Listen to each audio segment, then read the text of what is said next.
Halo, selamat pagi anak-anak. Sebelum kita mulai pembelajaran, marilah kita mengaturkan panganjali umat terlebih dahulu. Om Swastiastu. Perkenalkan, nama Ibu Niputu Agustini, Ibu dari SMP Negeri 4 Semarapura. Di sini Ibu akan menjelaskan materi pembelajaran agama Hindu kelas 7, yaitu tentang Awatara. Sebelum Ibu mulai ke pembelajaran, Ibu akan menjelaskan tujuan pembelajaran. Yang pertama, yaitu siswa mampu menjelaskan pengertian tentang Awatara. Yang kedua, siswa mampu menyebutkan bagian-bagian dari Awatara. Dan yang ketiga, siswa mampu menceritakan salah satu kisah dari Awatara. Baik, sekarang Ibu akan menjelaskan materi tentang Awatara. Awatara merupakan penjelmaan dari Dewa Wisnu yang turun ke dunia dengan mengambil suatu wujud tertentu untuk menyelamatkan manusia dari perbuatan adharma. Baiklah, tadi Ibu sudah menjelaskan tentang pengertian Awatara.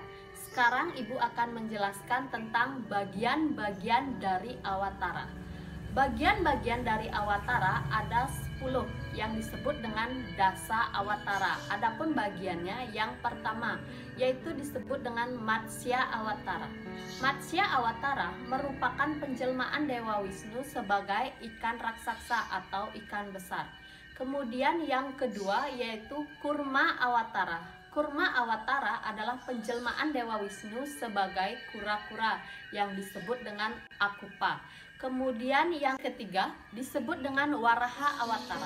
Waraha Awatara merupakan penjelmaan Dewa Wisnu dengan mengambil wujud sebagai babi hutan dengan menyelamatkan dunia dari laut kosmik yang dalam.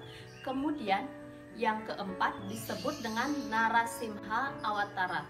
Narasimha Awatara merupakan penjelmaan Dewa Wisnu yaitu manusia berkepala singa dengan mengalahkan raja yang bernama Hiranyakasipu. Selanjutnya yang kelima yaitu penjelmaan Dewa Wisnu sebagai Wamana Awatara, yaitu sebagai manusia cebol atau orang kerdil yang menyelamatkan manusia dari seorang raja yang bernama Mahabali.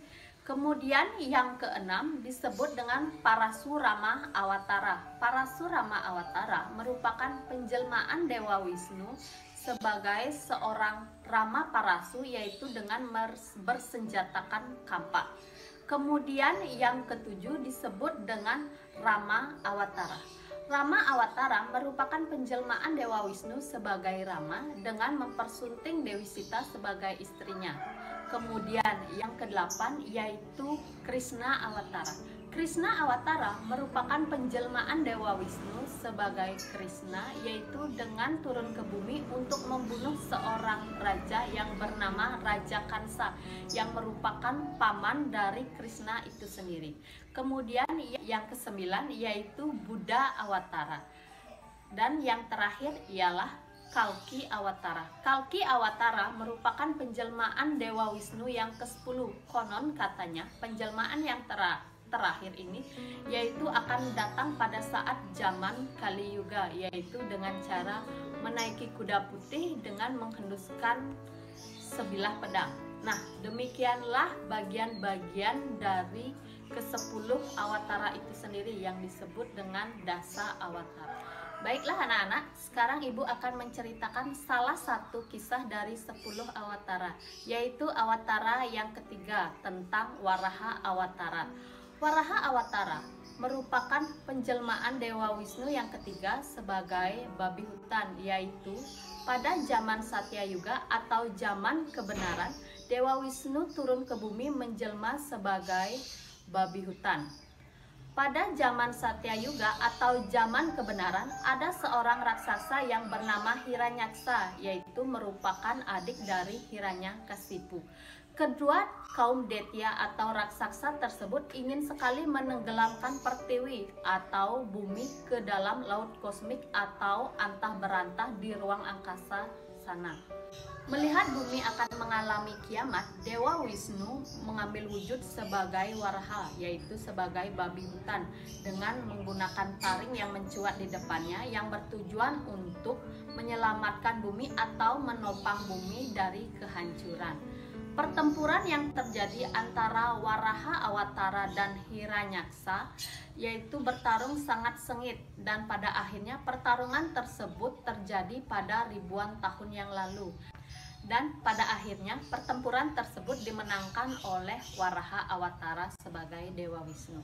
Setelah beliau memenangkan pertarungan, maka Dewa Wisnu mengangkat bumi dengan taringnya dan meletakkannya pada orbitnya. Setelah kejadian itu, maka Dewa Wisnu menikahi Pertiwi dalam wujud Awatara tersebut.